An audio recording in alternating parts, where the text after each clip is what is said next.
Language development. In this video, I'll discuss cognitive development and language, social interaction and language development. The guiding question in this discussion would be: does language give birth to thought, or does thought give birth to language, or language gives birth to thought?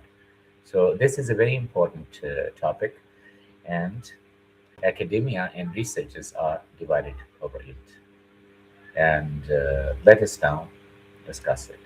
From the babbling infant to the philosopher, penning a manifesto, writing books on philosophy, the journey of language cannot be separated from the construction or architecture of cognition and the crucible of social interaction. Let us try to test whether language is an offshoot of developing intelligence or whether it creates the very intelligence it expresses. Cognitive development and language. Piaget's cognitive development theory uh, states that there is sensory motor stage, that is from 0 to 2 years, from birth to 2 years. And here during this stage, object permanence and first words are learned. Then pre-operational stage, that is from 2 to 7 years, symbolic play, egocentric speech, and concrete operation stage is 7 to 11 years, where logical reasoning, vocabulary expansion, these things are part of this stage, 7 to 11 years. And formal operation stage is 11 years plus, abstract thinking, metaphors, and irony. As you might have seen, young children they start writing poetry usually after this age. It's very rare, I mean, exceptions that children they write start writing, showing abstract thinking earlier. But after this age, I mean, you can easily see that. Implications: language as reflection of cognition. It mirrors thought. Vygotsky's sociocultural theory. Inner speech. Thought is first external dialogue, later internalized. Zone of proximal development. Children acquire language when scaffolded by more competent speakers. Implication: cognition develops through language, language as scaffold. In integrative perspective, modern scholarship recognizes both are right in part. Language is constrained by cognition, Piaget, but cognition is accelerated and reorganized by language, Vygotsky. So, linguistic relativity, Sapir-Whorf hypothesis. Core idea is language shapes habitual thought. Evidence: color terms. Russian speakers distinguish two blues faster than English speakers. Spatial cognition. Uh, Google Yimithir in Australia, they use cardinal directions shaping navigation. Numerical cognition, Piraha in the Amazon, they lack exact numbers. Like they don't have 1, 2, 3, 4, 5, 6. They have one, and then some and many. So Edward Gibson has gone there. He has done research, and Daniel Everett was, I think, the first person. He did research. He went with his wife, and he studied this language, and he discovered that this language has unique features. Uh, so, Piraha, they lack exact numbers or words shaping uh, quantity concepts. Implications: language is not just a tool of thought, but it can also structure thought itself. Beyond these classical theories, contemporary models like neo-Piagetian and information processing approaches, working memory capacity predicts syntactic complexity. Connectionist models, they, according to these models, simulations show general learning mechanisms. These mechanisms read language-like patterns. Thomas Saller's usage-based approaches, grammar arises from social routines. I want construction becomes scaffold for creativity. Like I want this, I want that, I want disorders as windows into development. Williams syndrome, low general cognition but advanced language and storytelling, challenges Piaget. Down syndrome, relativity preserved cognition but weaker language, shows dissociation. Autism spectrum disorders, deficits in joint attention and pragmatics. So it supports Vygotsky's emphasis on social interaction. SLI, specific language impairment, grammar impaired despite normal intelligence. Evidence of domain specificity. Social interaction and language development. The social gaze and joint attention. Joint attention predicts vocabulary growth. Child directed speech, Motherese, simplified, melodic, repetitive. Universal tendency by culturally culturally variable for English, Urdu caregivers. Pragmatic bootstrapping, give me the ball, teaches both word meaning and social intent. Cross linguistic evidence. There is one study, I found it How We Talk to Babies by Jessica Love. It was published on August 9, 2012. I've given the link in my blog. You can find it in the description. The link is given. Kaluli mothers in Papua New Guinea, they do not use baby talk, yet children acquire language and multiple paths. So it means that multiple pathways exist. This is exception. Usually, mother talk is common. Mothers they talk to babies, but here this study shows that that is not the case. It's exception. Now, Papua New Guinea, that is also interesting because on average over there, an average person can speak 5 languages and some areas up to 15. Pakistani variation now. Urban middle class homes frequent mothers in Urdu and English. Rural homes, siblings are primary caregivers, usually sisters, elder sisters, and less baby talk but rich narrative play. And grandmothers and grandfathers, they are there with their grandchildren.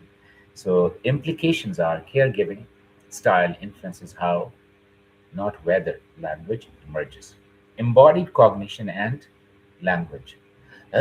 Gesture precedes speech. Pointing predicts first words.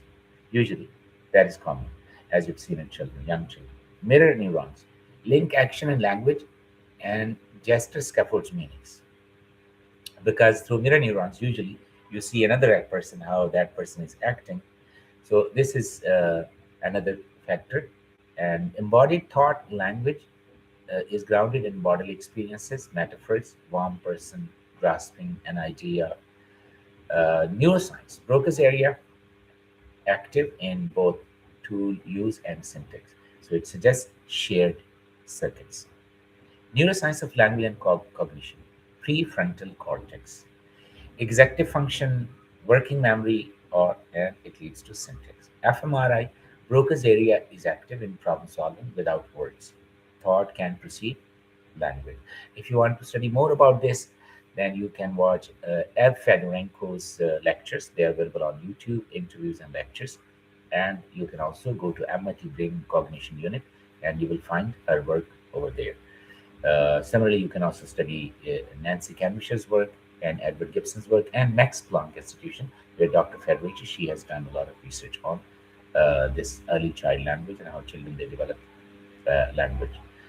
Uh, Bilingualism. fMRI shows denser gray matter in anterior cingulate of bilinguals, enhanced executive control. Oxytocin supports parent-child bonding, facilitating language input. You can conduct multilingual minds case study in Pakistan on code switching homes, English, Urdu, Saraiki, Urdu, Punjabi, Urdu, Sindhi, Urdu, English households provide natural experiments. Findings.